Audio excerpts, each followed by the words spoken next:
Merci à tous de nous rejoindre ce matin. C'est la deuxième séance de la semaine. On a déjà eu la même séance en fait mardi, mais et l'association EDP a proposé d'organiser deux séances, comme ça maximise les chances de succès. Et de toute façon, comme on l'a préparé pour une, si on l'a fait deux fois, ça ne change pas grand-chose. J'espère que ça passera aussi bien que mardi parce que c'était plutôt très sympa.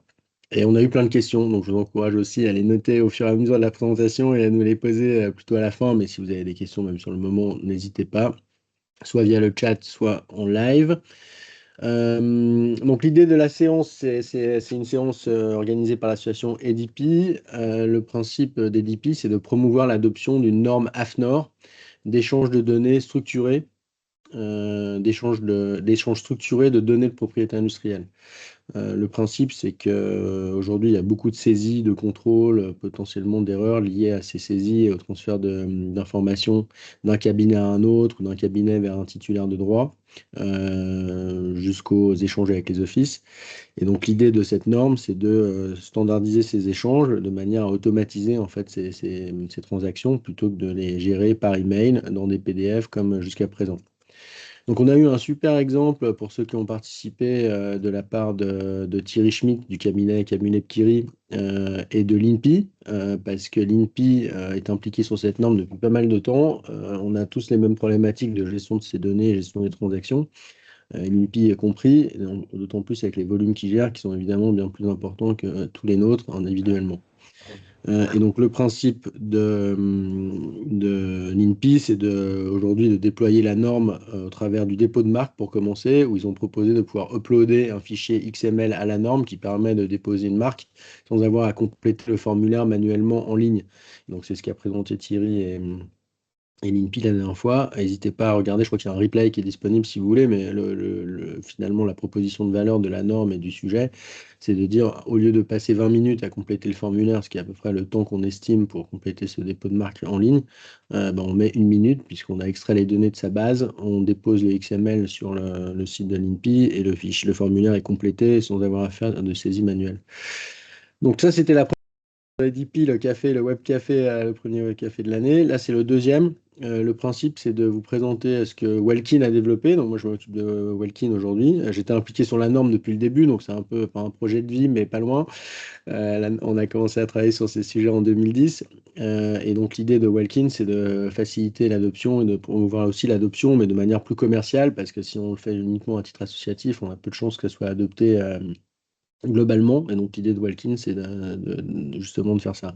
Donc là, aujourd'hui, on a un cas d'usage qui a été initié au départ par Regimbo et que Welkin opère aussi, avec l'aide de Ordipat, qui est l'IPMS de Regimbo, donc Olivier Barlois qui représente Ordipat aujourd'hui et Catherine Morvan qui représente Regimbo.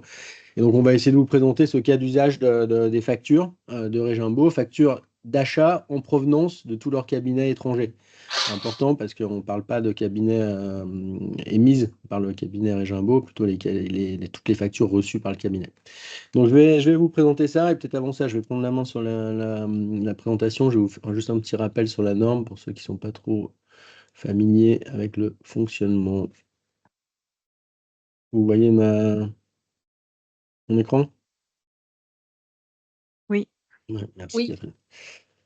Donc le principe de cette norme, c'est qu'en fait, et à nouveau, cette norme, elle est issue d'un groupe de travail qui réunissait des cabinets de conseil en propriété industrielle français, des titulaires français, des service providers, des éditeurs de logiciels type Ordipat, mais aussi Patricia et Anaqua, pour citer les deux gros, mais Clever IP a aussi impliqué maintenant aujourd'hui dans la norme, Denis Meyer aussi en fait partie.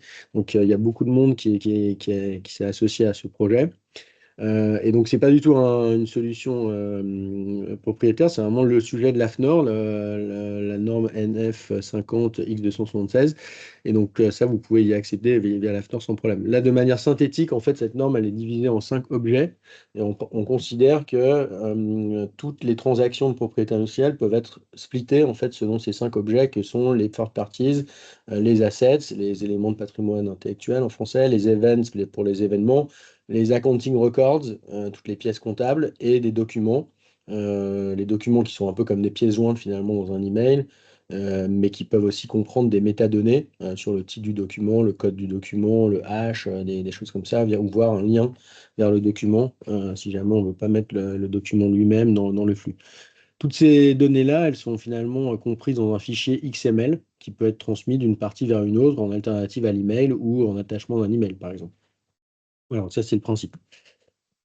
Cette norme, elle a été publiée en 2018 et elle a fait l'objet d'un travail de révision en fait au cours des 6 derniers mois, un peu plus, avec l'AFNOR, animé par EDP principalement, qui connaît bien le sujet évidemment. Et donc elle a évolué sur plusieurs aspects, pour ceux qui la connaissent. Donc le premier, c'était de libérer totalement les contraintes en ce qui concerne tout ce qui est enum, pour dire le thème technique, mais tout ce qui est repositories, tous les codes, en fait, ils sont libres maintenant et ils doivent être déterminés entre les personnes qui échangent un flux. Ils doivent se comprendre, en fait. Donc les codes, ils sont libres, mais l'idée, c'est d'arriver à des codes que tout le monde comprend idéalement, mais ils sont plus figés parce que le problème qu'ils étaient figés dans la norme, c'est que s'ils devaient évoluer, on ne pouvait pas, ou alors il fallait attendre la prochaine révision, donc ça ne marchait pas au niveau du fonctionnement, quoi. C'est un peu comme s'il y avait un article de la CBE qu'il fallait changer tous les 3 mois, là ça pose problème. Sur les cardinalités, ça c'est simplement le principe qu'il y a certains champs, et ça, finalement on arrive à une liste de champs qui est assez conséquent, divisée dans les parties qu'on a vues tout à l'heure, mais ces champs-là, il y en avait pas mal qui étaient obligatoires dans la version 2018, dans la version 2025, c'est beaucoup plus allégé et on n'est pas obligé de mentionner trop de champs, ce qui allège en fait les transferts et la lourdeur en fait de la transaction et du XML. Les paramètres, il y en avait pour les assets et les events, mais on a ajouté pour tous les autres objets. Donc les parties, les documents et les accounting records peuvent comprendre des paramètres complémentaires. Si jamais, ça, c'est vraiment pour donner plus de flexibilité à la norme. Si jamais on a oublié quelque chose au moment de rédiger la norme, au moins on a des paramètres qui permettent d'en ajouter un peu comme on veut. Ce qui est une bonne chose parce que ça donne la flexibilité, ce qui rend un peu le truc aussi un peu complexe parce que ça ouvre le champ des possibles et donc il faut quand même continuer de se confondre et donc pas inventer des paramètres tous les matins parce qu'autrement on va pas s'en sortir. Au niveau des accounting records, qui est un sujet du coup qui était beaucoup poussé par Welkin parce que nous on a travaillé là-dessus avec Régimbaud et comme vous allez le voir. Donc là, un sujet qu'on a apporté en 2025, c'est vraiment d'essayer d'aligner, pas de créer une nouvelle norme, parce qu'il y en a une qui existe, comme vous savez, au niveau Union européenne, sur les facturations électroniques et le fait que l'administration fiscale va maintenant bientôt connaître de toutes les factures qui transitent au sein d'une juridiction. Et donc ce principe-là, ça a été sur ce point-là, je dirais, ça a été de faire évoluer la norme pour que on ajoute des blocs qui soient compatibles, disons, avec ces exigences. Et donc normalement, la nouvelle version de la norme est parfaitement alignée. En tout cas, on peut faire un mapping assez direct entre la norme AFNOR, notre norme AFNOR dont je parle aujourd'hui, et la norme qui sera applicable bientôt en France pour la facturation électronique, PDP et compagnie. Sachez juste que cette norme-là, elle n'est pas du coup française, hein. Les Allemands, par exemple, avec qui on a pas mal discuté récemment, eux, ils ont déployé ça dès janvier cette année, donc ils sont déjà un petit peu en avance sur nous sur ce point-là. Finalement, il y a aussi, on a ajouté des fonctionnalités qui permettent de gérer, par exemple, le transfert d'un schedule office, je sais pas comment dire en français, pardon, enfin, un schedule office d'un cabinet, par exemple, ou pour avoir le prix d'une validation dans un Saint-Péry ou n'importe quoi, on peut transférer ces montants via la norme désormais. Le document a été simplifié parce que jusqu'à présent, pour ceux qui ont touché un peu à ça, il y avait 2 documents AFNOR, donc on les a regroupés en un seul pour faire plus clair. On a aussi simplifié la structure pour qu'elle soit plus lisible. Et au final, je pense qu'on a une norme qui est quand même plus facile à comprendre désormais. Enfin, désormais, le statut, c'est qu'aujourd'hui, elle est en revue officielle, c'est-à-dire que chacun peut commenter la norme jusqu'au 30 juin, aux dernières nouvelles. Donc, si vous êtes rapide, vous pouvez encore faire quelques commentaires sur ce que j'ai expliqué auprès de l'AFNOR, je crois. Mais normalement, elle devrait sortir un petit peu comme avec les modifications que j'ai proposées là. L'INPI, donc, qui a développé l'interface dont je parlais tout à l'heure, ils sont en train de réfléchir à mettre à jour l'interface pour qu'il soit conforme à la version 2025. Et puis, il y avait quelques petits couacs de mise en œuvre côté INPI qu'on va essayer de corriger aussi par la même occasion, parce que c'est pas toujours évident de naviguer dans la norme. Il y a un XSD qui définit la structure, mais comment on l'implémente, il y a toujours des petites subtilités. Et ça, c'est quelque chose progressivement sur lequel il faut qu'on s'aligne. Et je signale au passage qu'on a une commission technique chez EDP qui est présidée par Thierry Schmidt du cabinet Camille Thierry, qui était aussi lui à l'origine et qui a beaucoup travaillé, beaucoup œuvré sur le sujet, et qui est tout à fait disposé à expliquer ou en tout cas à montrer des exemples et à expliquer comment ça peut fonctionner selon les transactions que vous voudriez gérer de cette manière-là. Bon, chez Walkin aussi, mais via la commission technique, évidemment, d'EDP, ça marche aussi. Évidemment, initialement, c'est une norme française. Le principe, c'est que quand on est petit, en petit comité, c'est plus facile d'avancer, disons. Donc, c'était vraiment l'esprit du groupe de travail initial, de d'abord travailler au niveau AFNOR, puis d'étendre pour avoir quand même quelque chose de concret. C'est le cas aujourd'hui. Et donc, maintenant, tout le monde nous dit, bon, bah, est-ce que c'est une norme ISO? Donc, pour l'instant, c'est pas le cas, mais il y a vocation à ce que ça le devienne. Et d'autant plus si il y a plus il y aura d'acteurs, je dirais, qui adoptent la norme, plus il y a de chances qu'on puisse la faire adopter au niveau international parce qu'elle va s'étendre progressivement.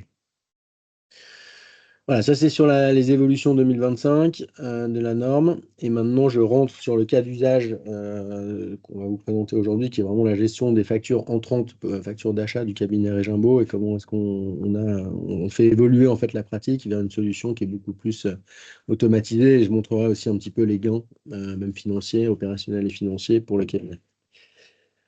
La manière classique d'envoyer une facture pour n'importe quel cabinet sur le marché. Là, je présente un cas cabinet-cabinet. Évidemment, tout ça, c'est complètement adaptable pour cabinet vers un titulaire ou des choses comme ça. Ça marche exactement de la même manière, j'imagine, comme vous le projetterez assez facilement pour les titulaires de droit autour de l'écran. Donc, le principe pour envoyer une facture, c'est que le cabinet il va sortir depuis son IP Management System, donc son OrdiPad, son Anaqua, son Memotech ou quoi que ce soit, et il sort son Clever IP.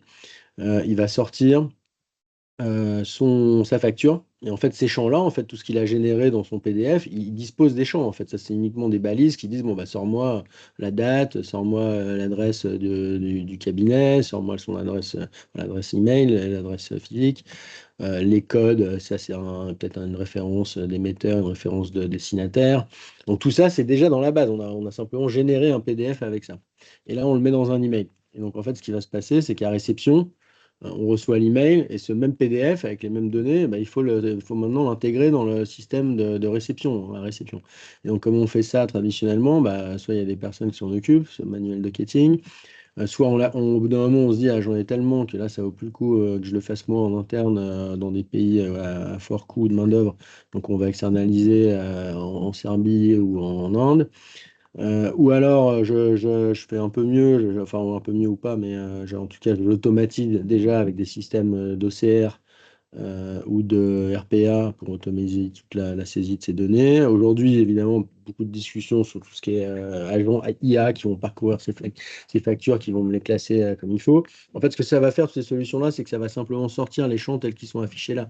Donc, si jamais la facture, elle est splittée en 15 lignes, ou en 12 lignes, ou en 2 lignes, ou en une ligne, elle va simplement prendre les montants plutôt d'un point de vue financier. Donc, on ne va pas avoir d'analytique métier, je dirais, associée à ce traitement.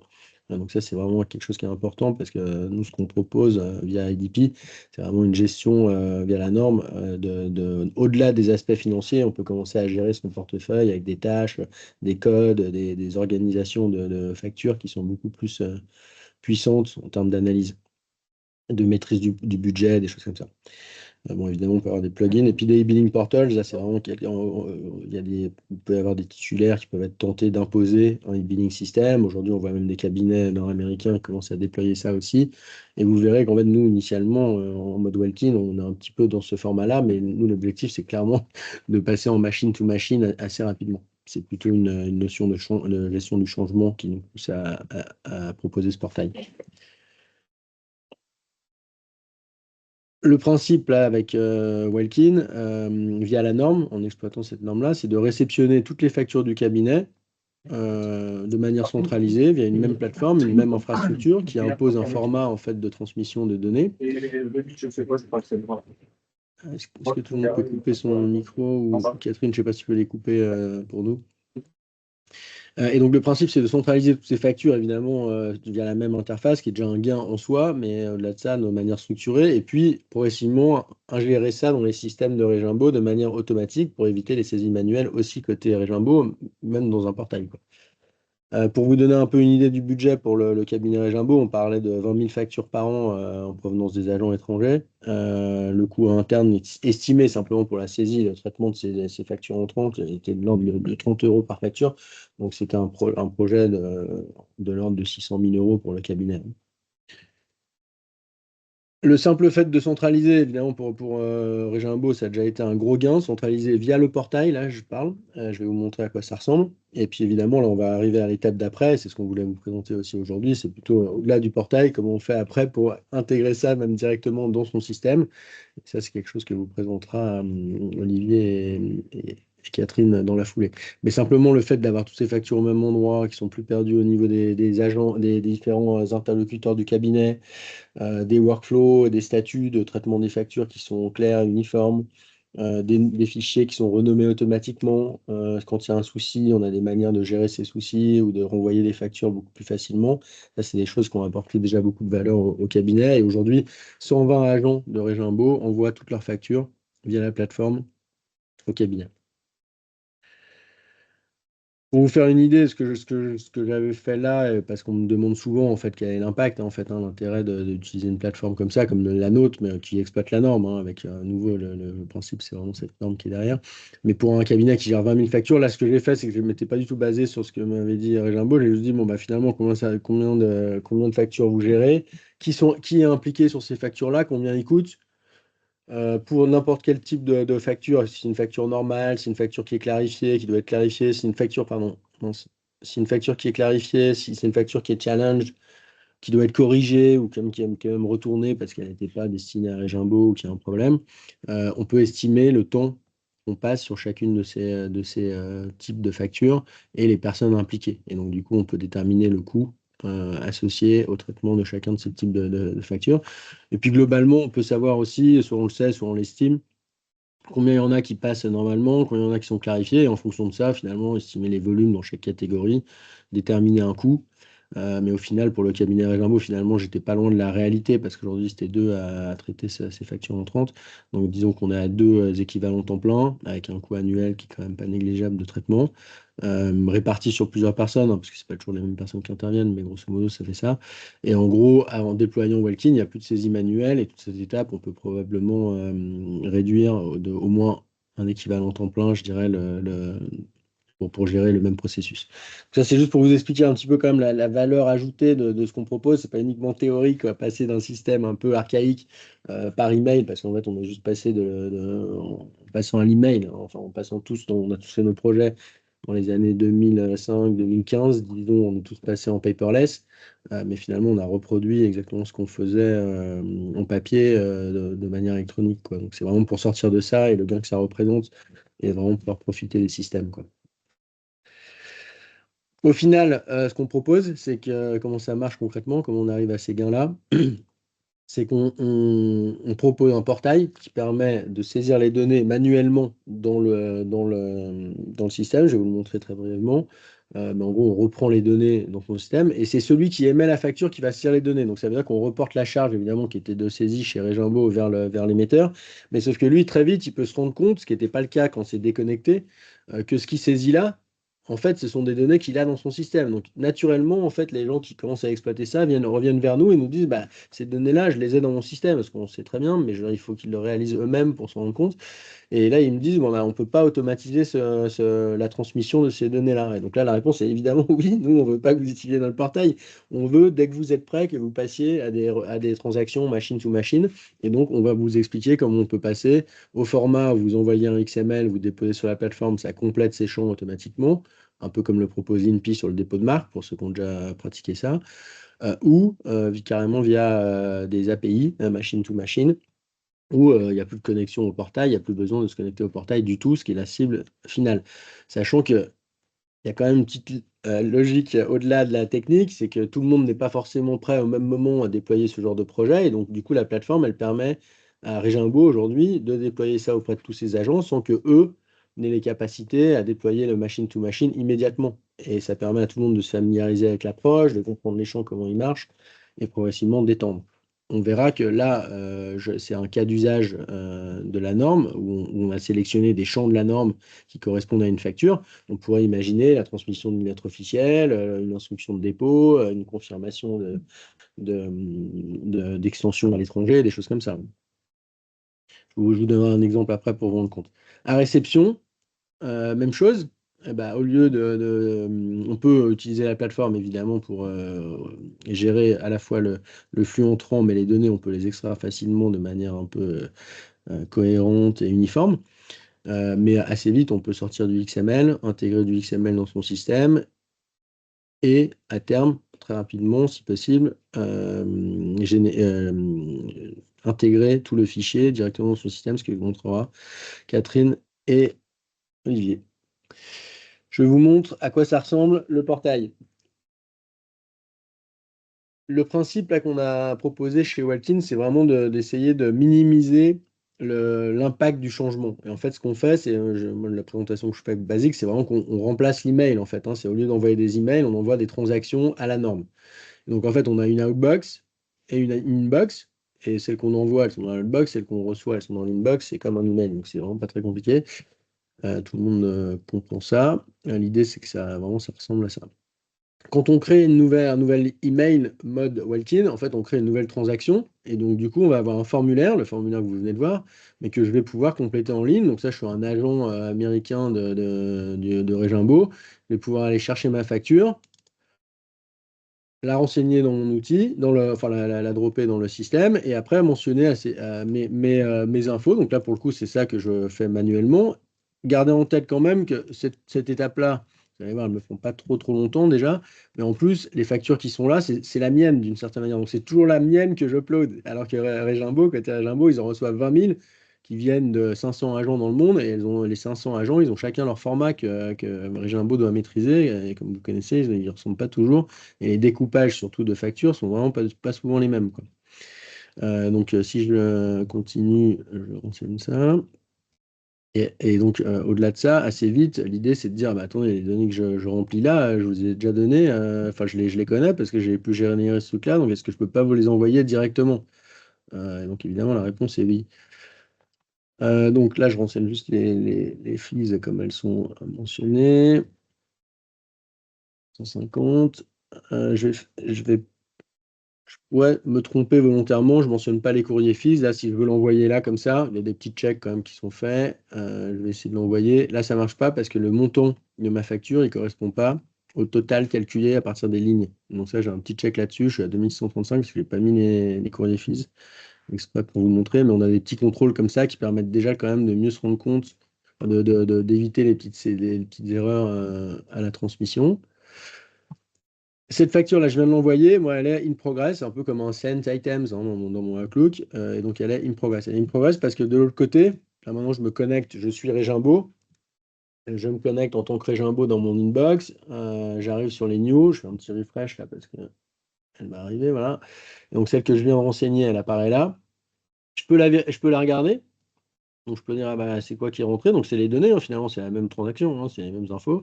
Et je peux vérifier que tout est bon. Je pourrais dire, par exemple, celle-là, je prends la main parce qu'ils m'ont encore mis des courriers fees sur ce cas. Et ça m'embête. Donc, je vais quand même juste vérifier avec Geneviève, la responsable financière de Régimbo, les courriers fees. Donc, il y a des petits contrôles comme ça qui permettent de assez vite se mettre ça de côté. Là, si elle est là, si je la sauve, elle apparaît dans mes on hold. Donc elle doit être là. À partir du moment où j'ai discuté avec Geneviève, je peux dire, moi, finalement, je l'accepte ou je la rejette. Si je la rejette, elle apparaît dans mes returns et elle apparaît aussi dans les returns de celui qui me l'a envoyé en pending, qui doit décider ce qu'il en fait. Là, il a reçu le commentaire comme quoi on n'acceptait pas de courrier fees et il doit décider est-ce que je l'annule Là, il est obligé parce que le PDF, il mentionne les courriers fils, donc il va être obligé de l'annuler.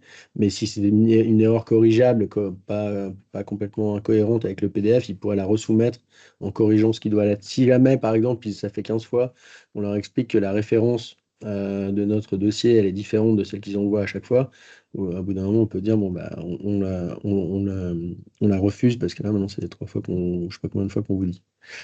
Donc, au final, on peut dire, bon, bah, finalement, je l'accepte. À partir du moment où je l'accepte, elle apparaît dans ma liste d'acceptés. Elle est là. Je peux aller la vérifier et surtout, je peux, toutes les delivered, les extraire. J'ai un export. Je reçois dans l'export le CSV avec tous les contenus détaillés, structurés de la même manière pour toutes ces factures, le PDF de toutes les factures et le XML correspondant au flux de la facture. Donc jusqu'à présent, on va utiliser ça de un an et demi.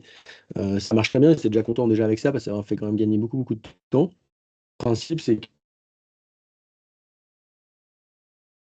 Regimbo a déployé l'interface qui permet de digérer ces flux entrants directement dans son ordipat.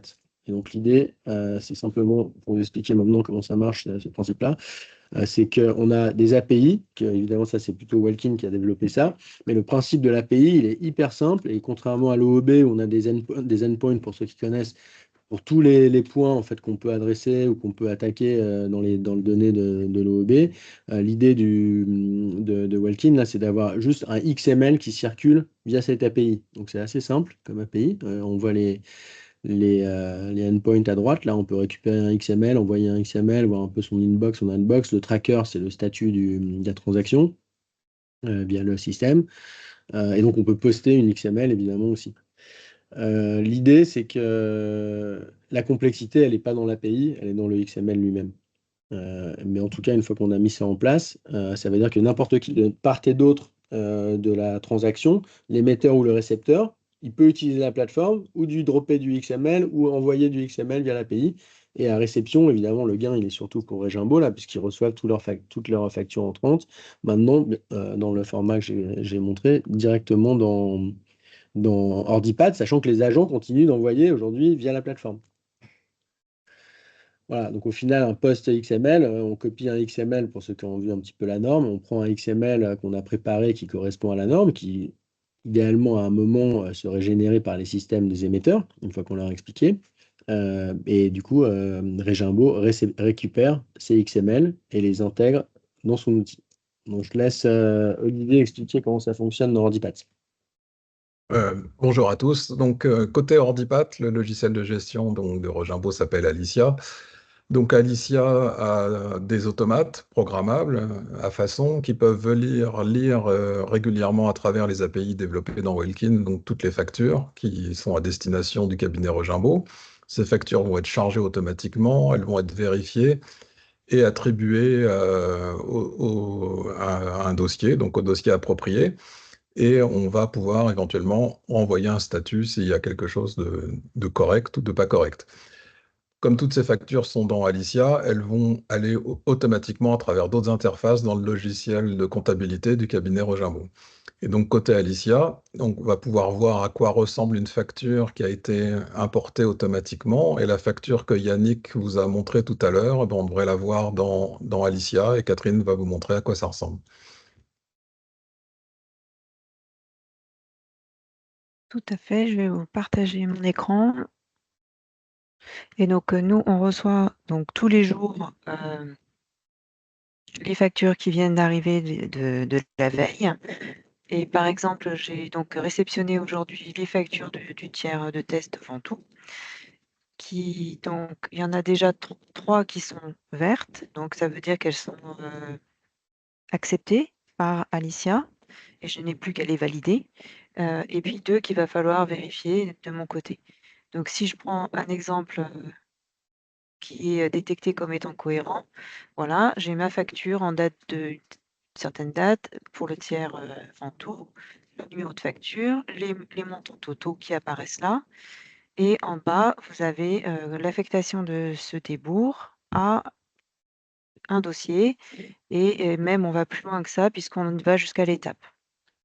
Et chaque ligne est détaillée comme c'est écrit dans le XML. Et donc, cette facture, elle est correcte. Donc, je pourrais l'envoyer, la valider. Je vais le faire tout à l'heure. Pour celles qui sont détectées comme étant un problème, je vais regarder quel est le problème. Je vois qu'il n'y a pas de dossier. Et donc, je vais aller modifier le dossier qui est dedans. En fait, ce qu'il n'avait pas compris, c'est qu'il y avait 2 étapes de procédure. Il ne savait pas dans laquelle nous l'affecter. Donc, on va l'affecter ensemble. J'ai 3 lignes à faire.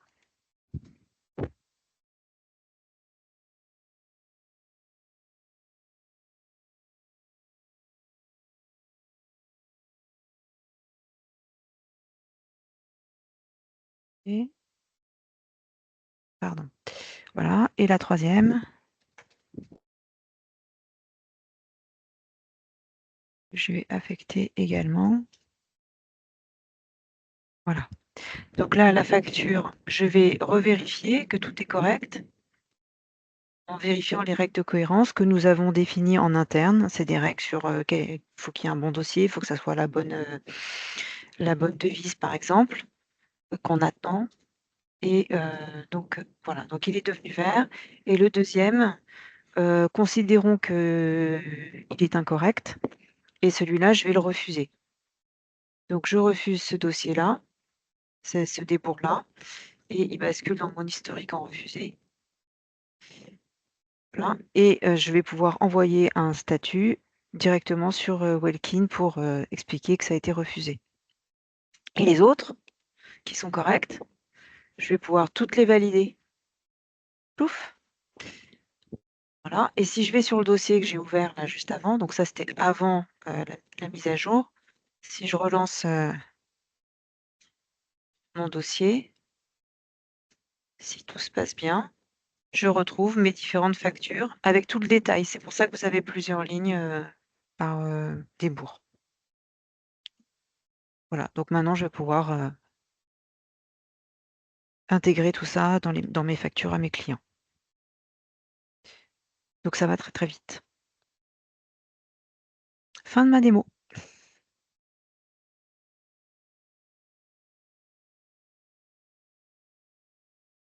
Merci Catherine, tu auras des questions tout à l'heure. Je rebondis juste sur une question de José Sanchez, là, je ne sais pas si vous l'avez tous vu sur le chat. Donc effectivement, il y a un chevauchement apparent entre ce qu'on propose là, ce qu'a expliqué Catherine, avec ce qui existe par ailleurs, des fois proposé par les logiciels compta qui vont scanner automatiquement les factures ou des choses comme ça. Merci José pour la question. Et en fait, c'est vrai. Et le gros avantage, je dirais, de commencer par les factures, pour Regimbo, ça a été de pouvoir embarquer assez vite 120 agents sur la plateforme, les 120 fournisseurs en fait du cabinet, gros fournisseurs. Il y en a encore qui vont rejoindre la plateforme au cours des prochains mois parce qu'on ne les a pas encore sollicités, mais évidemment l'intérêt de Regimbo, c'est que tous utilisent la plateforme. Évidemment, s'ils sont gros, ils ont plus de chances de rejoindre. Mais surtout, à partir de là, commencer à étendre l'approche sur d'autres flux. Et donc maintenant, je voudrais juste vous montrer juste un exemple à tous, et c'était une super transition, je vous remercie du coup, parce qu'on peut très bien gérer d'autres types de transactions exactement de la même manière. Je ne partage pas là, donc c'est un peu... Je vais quand même reprendre la main, pardon, parce que si je peux le succès d'avoir mon écran. Donc je vous invite à regarder l'écran là, parce que ce que je vous montre là, c'est en fait une autre transaction, qui est la transmission d'un rapport de recherche. J'ai déposé mon brevet, là c'est un brevet français, et un cabinet m'envoie le rapport de recherche préliminaire avec l'opinion écrite sur la brevetabilité de l'INPI. OK? Et donc le principe, c'est exactement le même. C'est-à-dire que je prends des champs qui traditionnellement sont dans un PDF, comme dans la facture qu'on a vue. Sauf que là, je vais prendre une transaction typique d'un cabinet français qui va vous envoyer un courrier avec un email et tout un tas de pièces jointes. Et là, je convertis ça au format de la norme. Donc là, à Welkin, nous, on a simplement développé une interface qui permet de visualiser ça de manière humaine et compréhensible. Mais le principe, c'est que le XML de la norme, il permet de transférer toutes les données de cet email au format de la norme, exactement comme on fait effectivement pour la facture, mais pour une autre transaction métier.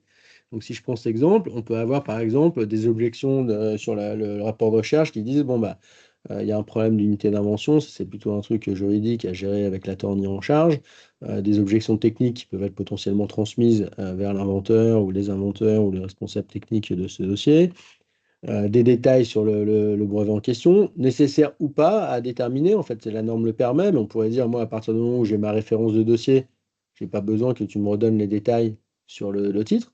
Donc ça on pourrait faire abstraction de ça. Mais peut-être qu'il y a des éléments additionnels, ou peut-être justement on veut communiquer la date du rapport de recherche, par exemple, qui va déclencher d'autres délais dans son système, des choses comme ça.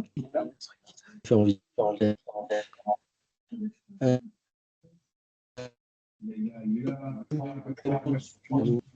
la norme, donc nous chez Walkin, on les utilise à nouveau de manière au niveau des événements avec des codes de tâches. Par exemple, une instruction de traiter cette lettre officielle avec un délai interne au 9 juillet et un délai officiel auprès de l'INPI au 15 août. Sans problème, il y a la norme. Associé à ça, là, vous reconnaissez la couleur parce que c'est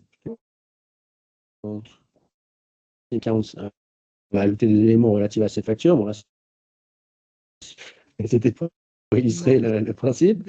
Et du coup, voilà, on a des éléments de facture là, que vous connaissez pour la compta, mais en fait, on fait pas après quand même. Là, quand on a 4 pièces jointes qui s'appellent tous, en général, le cabinet, il a sa propre nomenclature qui a une certaine logique. C'est pas, vous avez plusieurs cabinets, ils ont peut-être chacun la leur, et du coup, vous avez la vôtre pour harmoniser un peu tout ça. Et donc ça permet tout de suite d'avoir ses propres nomenclatures de documents, l'aide du cabinet, l'office action de l'IPI, l'opinion écrite sur la brevetabilité de l'examinateur, le rapport 2 des 3 dans cet exemple, et puis la facture elle-même.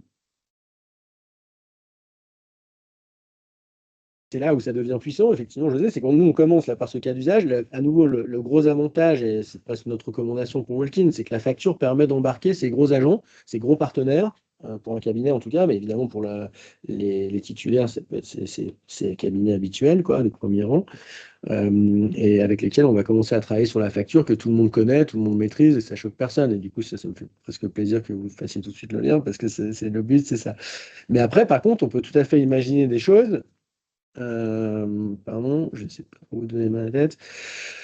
On peut imaginer des choses, et c'est ça que c'était un peu la conclusion de cette intervention, parce que le principe de la norme, c'est de pouvoir gérer toutes les transactions. Donc là, j'ai donné l'exemple de la facture, mais l'INPI qui émet ses lettres officielles, on espère, enfin tout le groupe ADP espère à la norme, parce que si on commence à travailler comme ça, évidemment, c'est plus efficace. Ce serait l'équivalent des API de l'OEB, mais au format AFNOR pour la France. Et on est en discussion avec l'OEB, idéalement, quand même, pour faire le lien à un moment avec la norme AFNOR et leur API. Ça, c'est un autre sujet.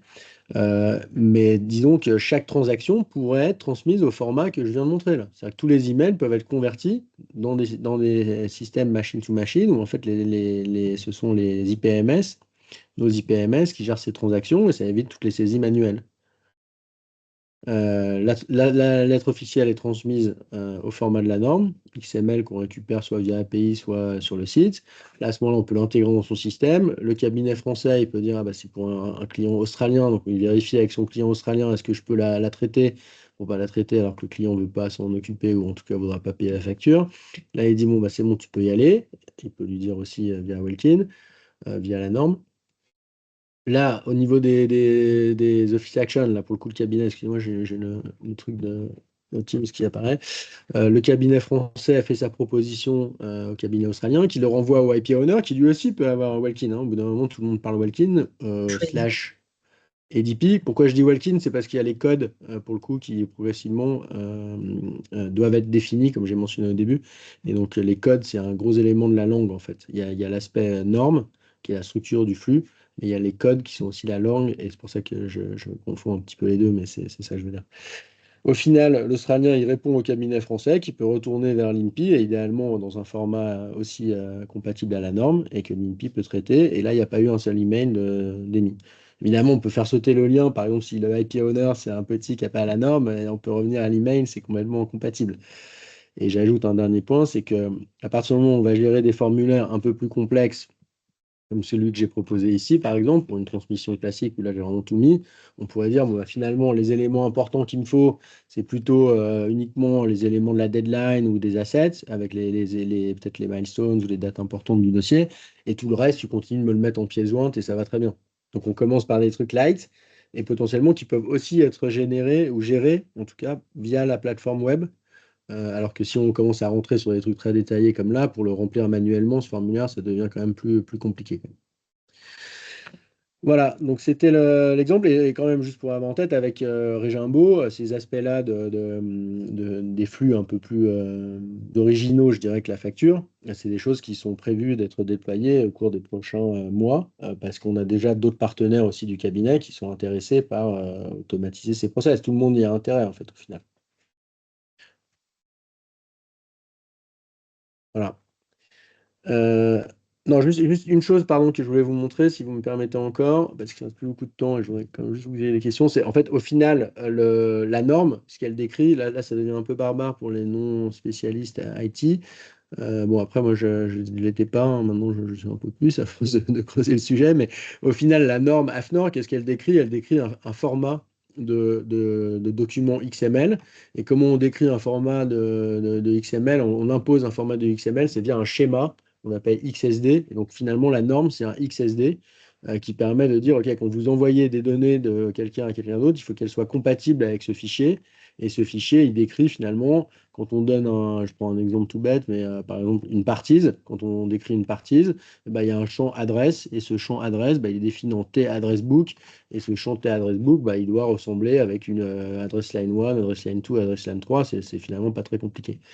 Au niveau des accounting, ça peut paraître un peu plus compliqué. Il y a il y a un haut niveau qui est l'accounting record, et puis on a un niveau de ligne, donc c'est accounting record, accounting lines, au niveau des events, si je vous le montre. Accounting record, accounting lines. Et au final, une transaction, la même que je viens d'envoyer en fait dans la plateforme pour vous faire une idée, au final, les accounting lines, elles ressemblent à ça. Donc ça veut dire qu'une facture qui part via Welkin, quand elle arrive chez Regimbo, dans la plateforme, même Ordipad, ce que Ordipad digère, c'est un flux comme ça, en XML, où dedans, par exemple, ma ligne comptable où j'avais écrit 985 en attorney fees, en XML, ça ressemble à ça, quoi. Donc ça, c'est des choses, effectivement, ça demande un petit peu de travail, mais là maintenant, on a des modèles, on a des exemples, donc c'est pas si sorcier. Après, évidemment, quand ça devient des flux plus compliqués, comme celui sur le rapport de recherche que j'ai montré, il faut passer un peu plus de temps et que tout le monde comprenne où est-ce qu'il met les champs quand il veut envoyer et quels champs il réceptionne quand il reçoit. Voilà, moi j'espère que c'était un peu plus clair et que ça montrait un exemple concret de comment ça pouvait fonctionner enfin en pratique, disons, l'exploitation de la norme, un autre exemple en tout cas. Je vois que José a posé la question de l'EUIPO, c'est une bonne question. C'est vrai moi je parlais de l'OEB parce que je suis membre de l'OCC, qui est l'Online Communications Committee, qui est un sous-groupe de l'EPI, l'Institut des mandataires agréés européens. Et donc, je connais plus l'OEB. L'EUIPO, on ne s'est pas forcément rapproché d'eux pour le moment. Gardez en tête juste par rapport aux offices. Le principe, ce serait plutôt que la communauté des spécialistes en pays, aussi bien dans l'industrie, idéalement via l'ASPI ou les conseils, via la CNCPI ou la CPI, progressivement adopte cette norme. Évidemment, nous, Welkin, on fait un gros travail à l'étranger parce qu'on a intérêt commercialement, évidemment, à ce que ça se développe. Mais du coup, ça participe aussi au fait qu'il y a de plus en plus de monde qui adopte cette norme, et donc on aura de plus en plus de voix pour échanger avec les offices, en-delà du support de l'INPI qui est très agréable, et je remercie les gens de l'INPI s'ils sont là, mais l'INPI vraiment supporte beaucoup dans le bon sens, en anglais, promeut l'adoption de cette norme aussi auprès de l'OEB, auprès du WIPO. Et donc, mais à notre avis, le principal argument, ce sera si on a un maximum de personnes à l'utiliser, sachant qu'il y a des éléments dans cette norme que ne pourront jamais proposer les offices, du type gestion des factures, parce que ça, ils ne savent pas faire. Éventuellement, la gestion des taxes officielles, mais c'est un élément de l'ensemble. Voilà, j'espère que ça répond à la question, José. Si, très bien, justement, c'était sur le IPO, mais aussi effectivement sur tous les offices étrangers, puisque l'intérêt, c'est d'avoir des normes globales, parce que sinon, c'est compliqué. Mais voilà, Ouais. donc Ouais, merci. par rapport à ça, juste pour donner un exemple, on travaille quand même sur ces sujets. On a des discussions en Belgique. Je vais en Belgique la semaine prochaine et j'espère qu'on pourra discuter avec l'Office belge slash Benelux, parce qu'ils se connaissent tous très bien. Et ça, c'est des solutions qui peuvent potentiellement les intéresser, parce qu'elles sont finalement pas si compliquées que ça. Il y a un petit temps d'adaptation, de compréhension, mais c'est gérable, je dirais, et ça produit tout de suite un bénéfice assez important, quoi. Donc, même les petits offices peuvent être intéressés enfin les petits en comparaison à l'OEB ou aux trois gros européens, mais ça les intéresse, quoi.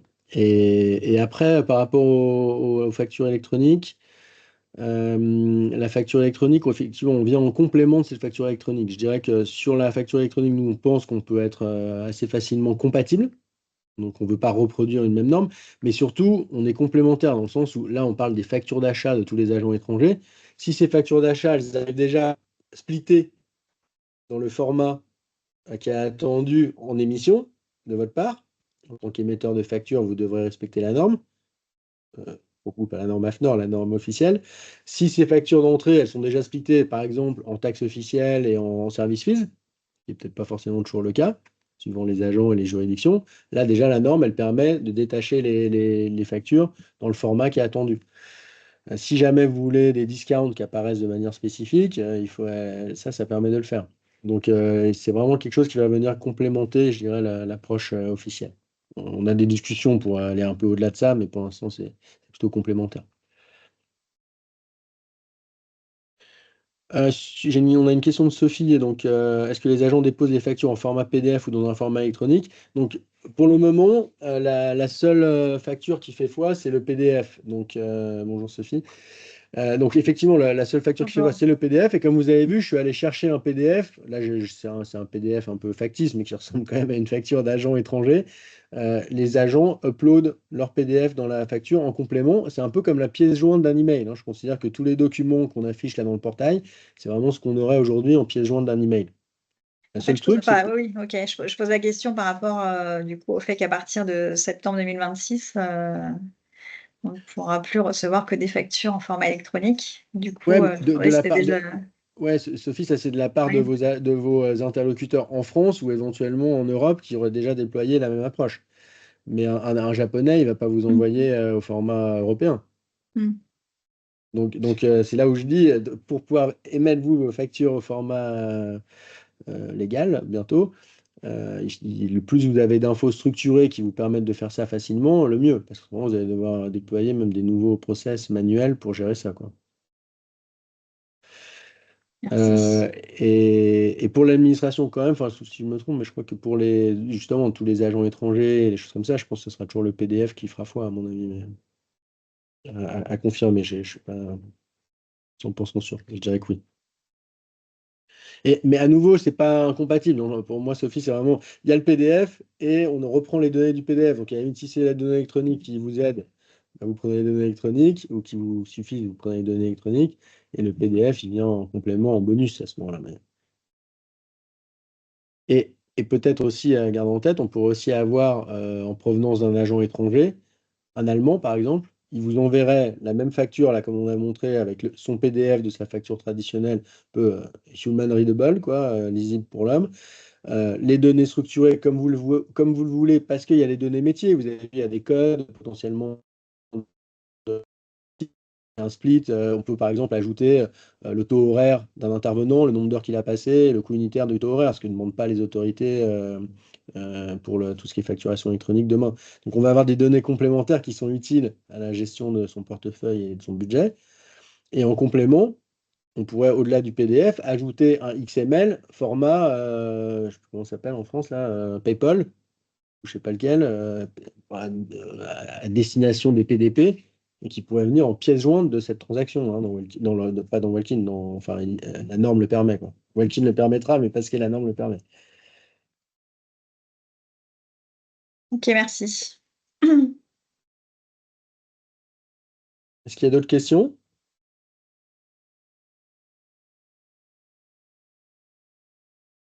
Non.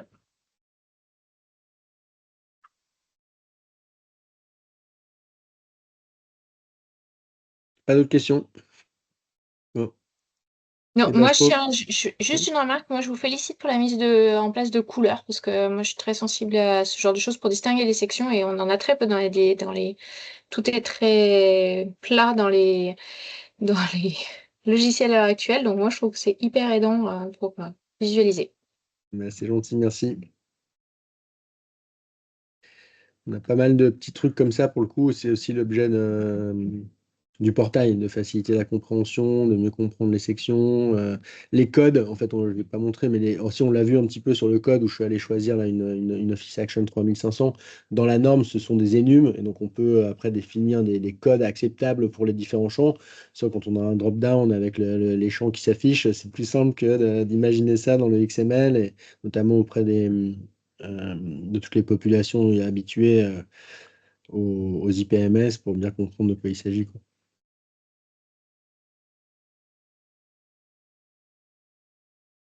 Voilà, et ben, à disposition si vous voulez. François me suggérait, qui est du bureau de EDP, de vous poser la question de si jamais il y a des sujets qui vous intéressent en particulier ou des manières de vous faciliter la compréhension de la norme ou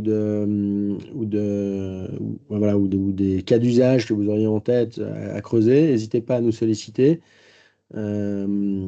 Catherine, Olivier et moi, on est tous les trois membres du comité d'EDP, donc n'hésitez pas à nous solliciter directement ou via EDP, comme vous voulez. Et vous pouvez nous rejoindre aussi. EDP, c'est une association, hein, il y a des membres et vous pouvez nous rejoindre et participer